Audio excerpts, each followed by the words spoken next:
Hello and welcome to McKinsey Live. I'm Lucia Rahili, McKinsey's editorial director and your host for today's event, Powering U.S. Manufacturing, Developing the Rural Workforce of the Future.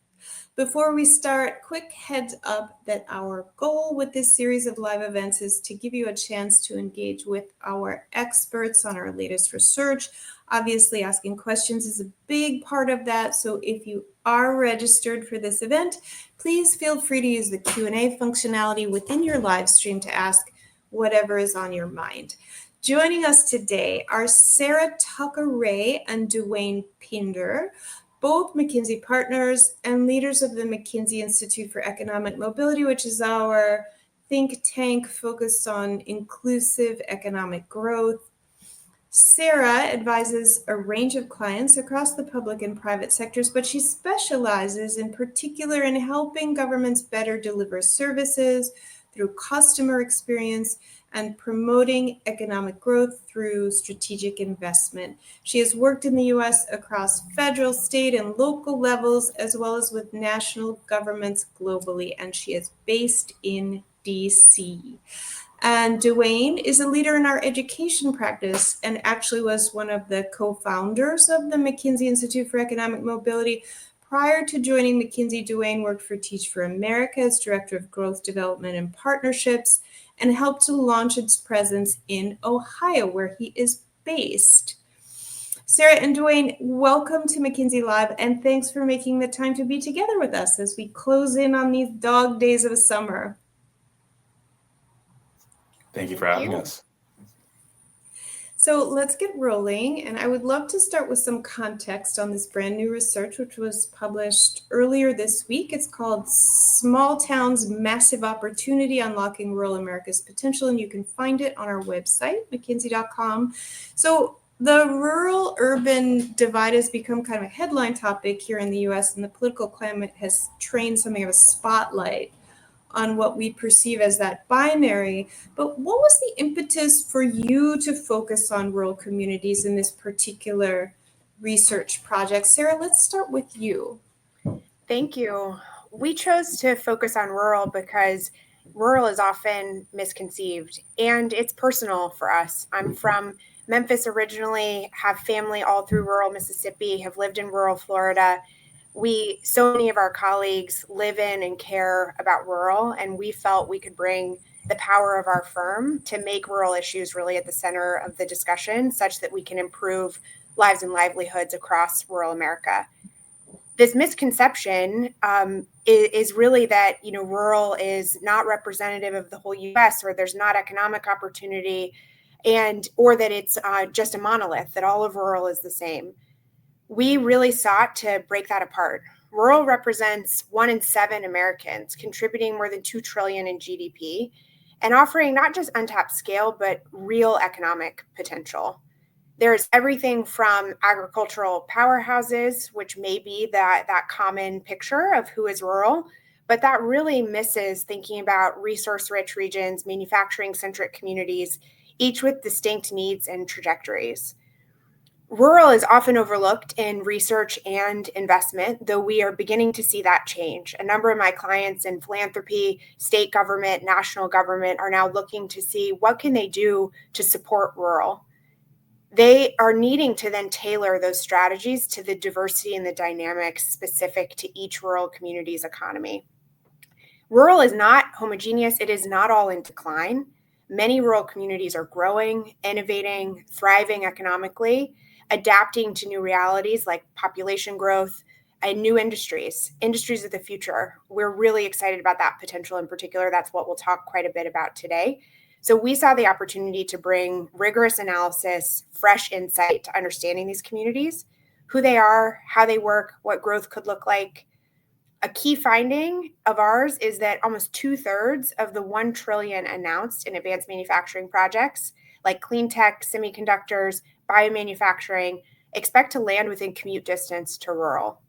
This trend over the last 5 years of increasing investment is a real step change opportunity for rural growth. And we want to help rural communities be ready to take advantage and benefit the most from this transformative investment. Okay, that is fascinating. So, Sarah, let me just follow on that. In your framing, as you said, rural is not monolithic. It's not homogeneous. Nevertheless, it can be useful to have a schematic or some kind of framework to approach what you're describing as both a sizable and a varied heterogeneous population. Tell us, how did you begin to approach the research? Yes. So one of the challenges that we sought actually to bring some clarity to is the definition of rural is not settled science. There are a number of definitions at the federal level. As we're with stakeholders, the most common thing we hear is, to be a rural community is really a cultural issue of feel. That is very true. We also needed to pick a definition to be able to break apart the economic factors at play. So we're using USDA's continuum codes for consistency, but we'd welcome the opportunity to talk with anybody who's interested in thinking in a more granular way about who is rural. We looked at all economic and demographic indicators. We looked at GDP in terms of how much each region is producing, labor force participation, migration patterns, industry concentration. Using clustering techniques, we found 6 distinct rural archetypes, each that has its own structural, dynamic, and investment potential. We actually think using this segmentation is an incredibly important step one to pinpointing where opportunity lies for companies who are thinking about their investment strategy, for companies who are thinking about their workforce partnership opportunity, what their workforce pipeline looks like, for state governments who are thinking about economic development strategies, and of course for philanthropy and the social sector who are considering how can they be supportive of the continued dynamism of these economies. So let me tell you a little bit about those archetypes, what we found from the cluster analysis. Of course, an important part of rural is agriculture. This, though, is actually only about 7% of the rural population. Incredibly important, obviously, and a hugely important part of how we think about sustaining our nation as a whole. But these are, moderate growth communities. Agriculture is making up more than a fifth of GDP, which is unique. They tend to have among the highest labor force participation rates, which is something really to celebrate. This is in contrast to manufacturing workshops, which I'm so excited to talk about here. And that's where Duwain will pick it up on some of the partnership strategies that we're excited to see. These are mid-sized growing counties where manufacturing is making up more than a third of GDP. This is anchored by both the deindustrialized Rust Belt and emerging reshoring hubs in the South. They're experiencing above average wage gains, low unemployment, and are really poised for what the industries of the future are likely to be. For Middle America, these are larger or mid-sized communities with economic diversity. No heavy dependence on one sector, which is a strength and in some cases perhaps a weakness as you think about how can you invest to build a continued cluster. They do, though, show more resilient performance across employment and income measures. Migration magnets are an exciting archetype. I would imagine many of you would have some connection or some feel to these. These are counties that are experiencing sustained net in-migration, which is not true of rural as a whole, often due to tourism from a natural beauty, access to what rural has to offer, or to proximity to metropolitan areas. So you can imagine these are the real frontier, essentially, of ex-urban populations where people are looking to be able to be connected personally to an economic center for what that offers as opportunity for them and their families. But as well, they are looking for a different kind of lifestyle, a different kind of cost profile. Finally, remote regions, these are small to mid-sized counties. These, unfortunately, are experiencing shrinking population, net outmigration, much lower labor force participation, limited GDP. They are facing more isolation from economic centers. And so the strategies really focused on remote regions will need to be really different as you consider encouraging net new activity that is not happening on its own. And finally, resource-rich regions. This is a small share of rural counties in the U.S., but very important, where extraction activities, oil and gas, mining comprises more than a quarter of GDP. GDP per capita is high, though population is declining in most, and recent GDP growth has been modest or negative. So I think remote regions and resource-rich regions really create an opportunity to think about what is the future, how do they encourage growth, how do they think about something different, whereas I think the other archetypes have more natural economic activity that is likely to happen going forward, which just creates a different context for investment.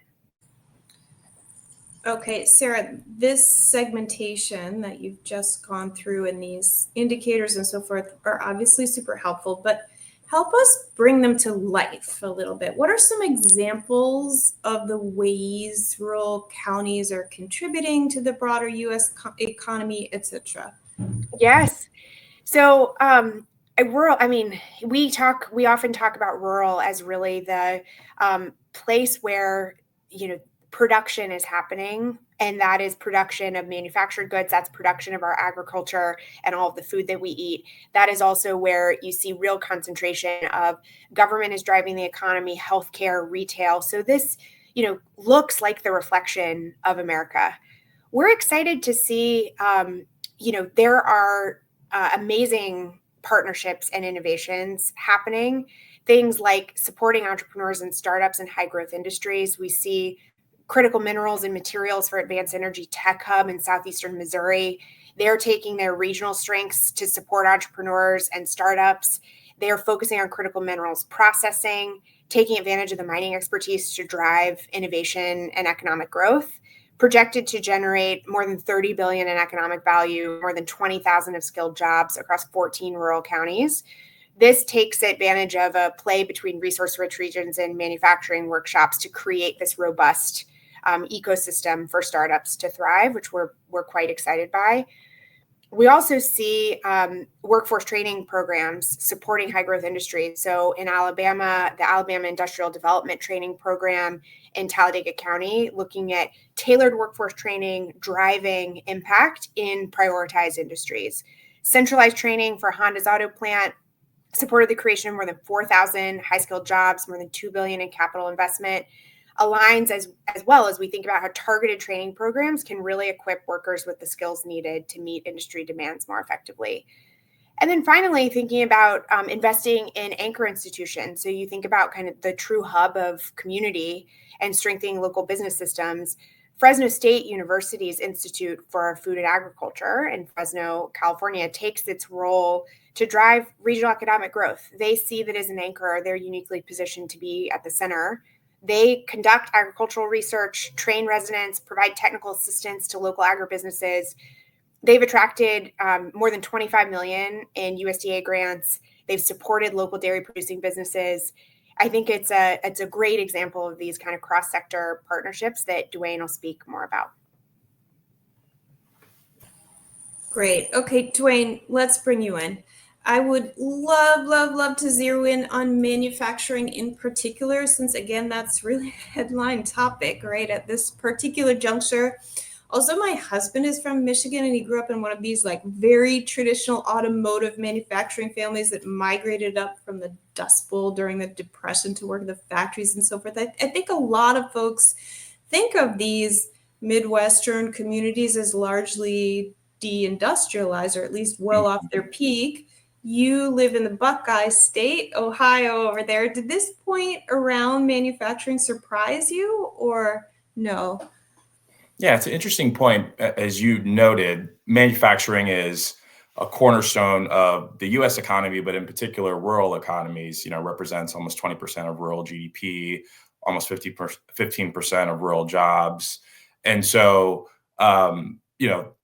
manufacturing is a core part of rural economies. And what we found is that it's really experiencing a resurgence that is, as Sarah noted, driven by a 5-year trend of reshoring.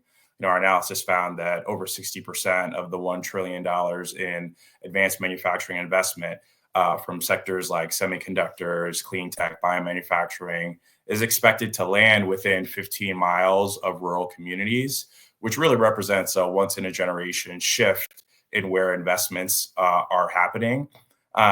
And there's a significant amount of alignment in some of the archetypes that Sarah outlined, particularly within manufacturing workshops and middle America archetypes.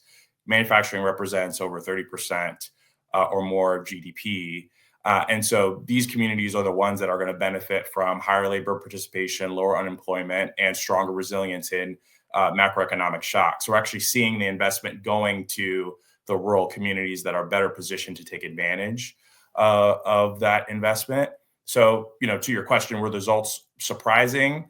Not entirely, especially when you look at the structure and legacy of rural communities.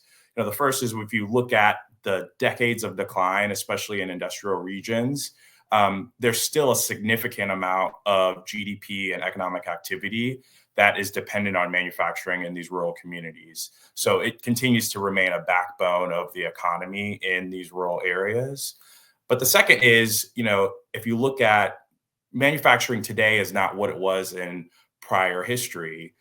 Traditional manufacturing have waned in places like Michigan and Ohio and in the Rust Belt, but these are the same places that are seeing resurgence in manufacturing from advanced techniques like tech-enabled facilities, et cetera. And often we're seeing those not just in the Rust Belt, but in the South and the Midwest. And so these are really reviving the manufacturing relevance in today's rural economy.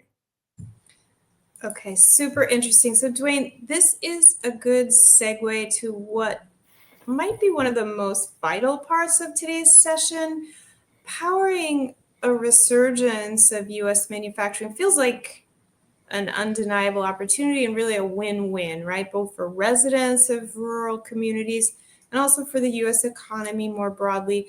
But powering that resurgence also means qualified talent, people who have the skills actually to do this kind of work.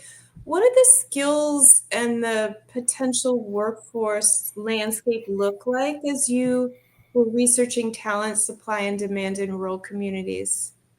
Yeah, so this is one of the core findings in our research. And if you spend time with leaders in the state of Ohio, as I do, the number 1, 2, and 3 topic that they talk about is how are we going to find the workforce that is going to be able to match the demand that is created by the investments that are happening all across the state. And so when we actually looked at the data, we found that while the manufacturing opportunity is real, there could be a projected 2.1 million worker shortfall by 2030. And so we are not on the current pace to meet the demand of workers that we're going to need to actually realize the scale and potential of these investments. And so we're going to need folks with the right skills. As we talked earlier, manufacturing today is not the same as it was in prior generations. And so it's demanding tech-enabled skills, mechatronics, robotics, programming, et cetera. Many of these roles don't require 4-year degrees, but they do require structured training that often is provided in vocational programs or through credentials. And the challenge is when we look at the positioning of rural communities, rural residents are less likely relative to their urban peers to switch industries, to move for work, and to pursue training. There's a significant gap relative to the population that actually is planning to pursue training relative to urban respondents, about a 20 percentage point gap. And so you have a challenge potentially of lower awareness and a challenge relative to lower access and mobility to be able to access the training to prepare for these jobs. And so what is it that we need to do in order to realize the investments given the context? We centered in our research on the opportunity for the K-12 system in rural economies to play a significant role. They have a significant part of rural economies already, but they have an even greater potential to become full partners in this effort. The first thing we heard from manufacturing leaders was really focusing on the core skills: math, literacy, critical thinking. These are must-haves for the current jobs and jobs of the future. And it's challenging when we look at the overall educational landscape, especially in distressed communities. These are the skills that are starting to decline, even if we look at post-pandemic results. And so, priority 1 is very much focusing on increasing the investment and focus on core literacy, math, and critical thinking skills. But in addition, rural K-12 systems have the opportunity to build career pathways by partnering with industry in their area, creating real opportunities for rural residents to learn and progress through positions and beyond. And so when we look at the opportunity of the K-12 system to partner with the manufacturing that is happening in rural economies, we see a significant opportunity for increased economic benefit. K-12 industry initiatives, by our analysis, could unlock over $30 billion in new rural wages annually, and over $20 billion of improved employer productivity and retention. So these benefits not just accrue to the individuals that are experiencing the increased pay, but also the broader economy in terms of the economic mobility and resilience that surrounds. And so, a significant opportunity for the industry that is being invested in and coming to these rural communities, and the K-12 systems that are already located in those communities that have the trust and are educating the workforce of the future to partner more deeply. Okay, so suppose I'm a leader, it could be a business leader or a nonprofit leader for that matter, a civic or an educational organization. You're obviously making a super compelling case, but what do I do next? How should I think about approaching and acting on this opportunity? Yeah, so what we found was, yes, this is a once in a generation opportunity. Yes, there's activities that are happening on the industry level and that are happening at the K-12 level, but they're not always in sync. One manufacturing leader described the K-12 system and the manufacturing ecosystem as two ships passing in the night. And so how do we take an all hands on deck approach, take a certain set of actions that act in concert to be able to benefit residents and to be able to create the workforce of the future? And as we thought about it, there's really 4 questions that leaders across all sectors need to think about. One is, Sarah gave an outline of the different specificity and detail of different rural communities. How are business leaders in particular aligning their investments with the specific unique strengths of each rural archetype, understanding that rural is not a monolith and that different rural communities have different strengths and opportunities? How are you aligning your investment strategy to those strengths and opportunities? But the second, as we talked about, is how are you partnering deeply with schools in the area, with industry, and with governments to prepare the students who live in the surrounding area to actually be prepared for the careers that are going to be created by the investments that are being located in these rural communities. It's not enough to have conversations. You have to have a significant partnership strategy to be able to create the workforce of the future, especially to create opportunity for residents who live in that particular area. The third is around how can partnerships with anchor institutions, Sarah highlighted a few examples, how can they help to secure grants, upskill workers, and boost regional economies? Rural economies have a lot of strengths and assets that can be utilized to accelerate economic mobility in those communities. Looking for opportunities to leverage those relationships and those institutions is incredibly important. And as I said before, these solutions cannot be taken they cannot be acted upon in a silo. We have to actually have collaborative efforts. And so thinking about what are the collaborative efforts that all sectors can do to tackle some of the large challenges like healthcare access, like transit, like digital connectivity, that depress the overall opportunity and potential of rural economies. These are some of the big questions that we would ask leaders across all sectors to be thinking about to really take advantage of this once in a generation opportunity to accelerate rural economic mobility. Okay, fascinating. Thank you, Duwain. I am mindful of time, but we're getting a lot of questions actually, and I would love to try to squeeze in at least a couple. Let's start with one on innovation in this rural opportunity space.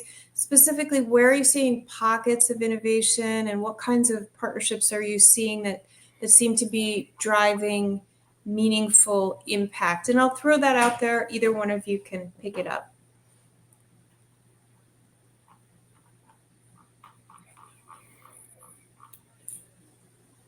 Does one of you want to take that? Yeah, so maybe I'll start with just innovation relative to what we're seeing on training pathways.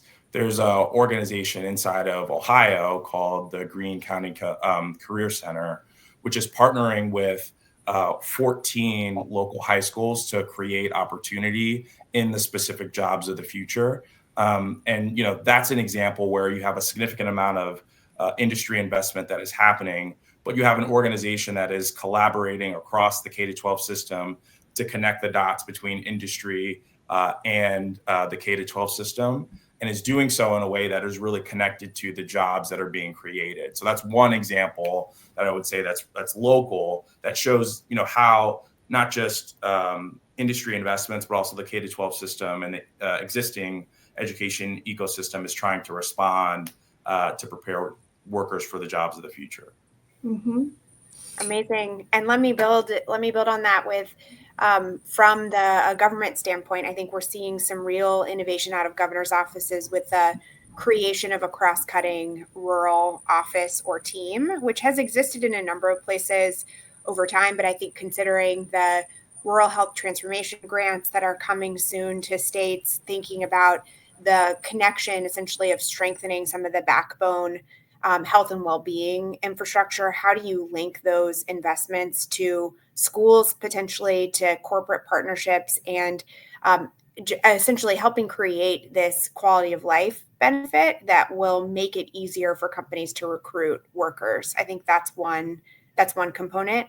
I'd say also in conversation with community development financial institutions, and I've been talking to a number of the large investment banks and other investors who are trying to bring more money to rural. I think they have done very well to work through trusted partners like CDFIs, community development financial institutions, to think about Main Street investments, amplifying the work of small businesses, existing local entrepreneurs, and helping those businesses move into adjacent activities. So I think there's a real resurgence of keeping financially connected. How are you supporting essentially agriculture technology through financial investment that is then allowing those companies to have the supply chain grow and change and bring more jobs to a local economy? And then finally, I think there, from the philanthropy standpoint, where a small share to date of national philanthropy has gone toward rural, I think we're seeing that change. We're seeing real interest in that changing. We've been at a number of tables recently where funders are rethinking what their rural strategy is. And I think those who are doing it well are taking the lesson of the archetypes to bear, and that they are not creating a nationwide rural investment strategy, but instead they are thinking about local and regional partners, the context of the communities in which they're operating, being sensitive to efforts that have not worked and have treated, rural just as a place that's struggling, rather than actually considering where are their pockets of innovation, how do you use the anchor institutions, as I had mentioned. And so I think philanthropy also is innovating quite a bit in this moment and considering how they enter a community and what they invest in. Okay, super interesting. Unfortunately, we are right up against time, so we're going to have to stop. But this has been a great discussion, Duwain and Sarah. Appreciate your time, and thanks again for being together with us today. Thank you. Thank you, Lucia. And as always, many thanks to all of you in our McKinsey Live audience. Please visit our website, mckinsey.com, for a replay of this event and all previous McKinsey Lives. As well, again, for the full report, once again, that is called Small Towns, Massive Opportunity, Unlocking Rural America's Potential. And stay tuned for details on our next McKinsey Live, which will take place in September. Until then, have a great day or evening and be well.